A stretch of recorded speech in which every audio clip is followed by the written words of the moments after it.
tokens, using Goblin Bombardment as a sacrifice outlet. Cabal Therapy is just the premier discard spell, and really just it's Blood Artist. It's a bleed deck somewhat. It is, and it has a ton of synergy. All the cards on their own are really not that powerful, but the synergy in the deck is just amazing. And it does look like a pile of cards right now, but when this deck works, it's a beautiful thing. Right. So to give you a quick rundown, Bloodghast, Blood Artist, Tidehollow, Sculler, Carrion Feeder, Gravecrawler. So Carrion Feeder is one of the best sacrifice outlets, followed by Goblin Bombardment. For the spells, Lingering Souls, Goblin Bombardments, Thought Seizes, Cabal Therapy's Faithless Lootings. So a mix of the old and the new. Faithless Looting into Lingering Souls. Perhaps Caleb's not out of the woods yet. Lance Behrens has a real parade of Lingering Souls in his hand. He has some life points to deal with. So Caleb has to decide whether or not he'd like to continue to draw cards or continue to make 5/5s. He has 2 more artifacts that have not been made into 5/5s yet.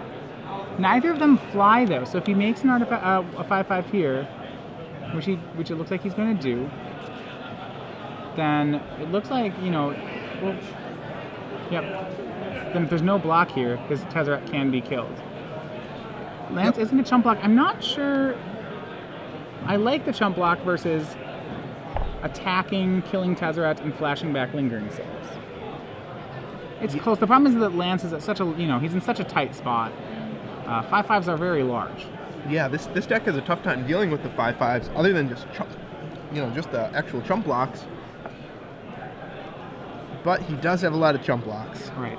So land Bloodghast comes into play. The Damnation in Caleb's hand, all but dead. Now it should be pretty interesting. Lance does have some outs here. If he brought in the 2 Meek Stones in his sideboard, that would be a slam dunk. That would make sure that those 2 artifacts don't untap during the upkeep. Faithless Looting from Lance Behrens. He's not sure what he's looting for. Right. What set Faithless Looting is that? That's the promo. So right before Dark Ascension came out, they promoted Faithless Looting. I'm not sure how one obtained one of the promos. I know it was the first spoiled card by over a month, and that it was spoiled with alternate art. Oh, okay. So sounds like a pretty hard card in a to comic get a hold book. You could get it. Okay.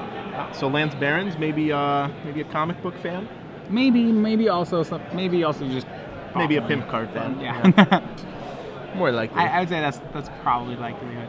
A plus from Tezzeret gives an option between Relic of Progenitus and Chalice of the Void, and Solemn Simulacrum.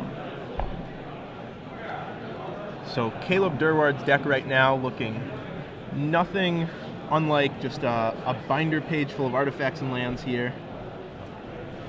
Just sort of a pile of cards in his Tezzeret deck, just a million one-ofs, like most of his decks seem to be. And a lot of times it seems like only he can win with them. I'm guessing he's the only blue-black Tezzeret deck that's being played here. That seems pretty likely. But the deck's still performing well. He discarded 2 lands off the Faithless Looting. They're the 2 cards ahead of Faithless Looting. So Caleb takes the Relic. Super strong card against Lance. That can neuter the Bloodghast, the Cabal Therapy, the Faithless Looting. Almost every card in Lance's deck interacts with the graveyard. So that's super powerful, and he'll pop it right away.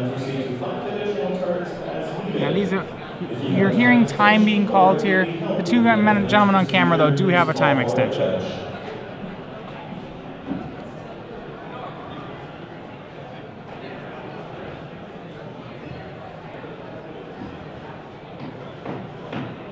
So that clock of 6 minutes 45 seconds might not be accurate. We're double checking right now.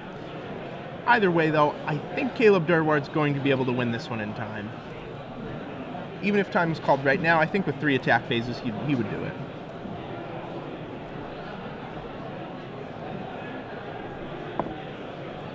We're going to double check on that Faithless Looting for you. I think it might have been a miscommunication. Okay. Okay, great. So he forgot to discard, but then the judge corrected it. He did discard 2.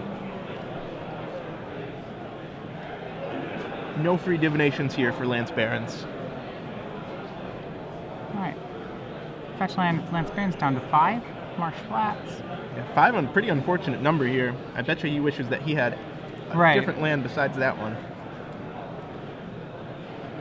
So Lance with his deck is going to be able to prolong the game for a while, but what he's going to have to eventually find out is a reasonable path toward winning the game instead of prolonging it. And I think that's really what he's missing right now. Right. Now, if he had ever had 2 mana to get that Goblin Bombardment into play, that would provide a pretty reasonable route, but he was never able to. He just has to play Lingering Souls. So hopefully, yeah, with his 4th land next turn, he's going to probably try to get down Bombardment and flash back the Souls. That will give him an option, albeit not a great one. Oh. Ratchet Bomb from Caleb Durward.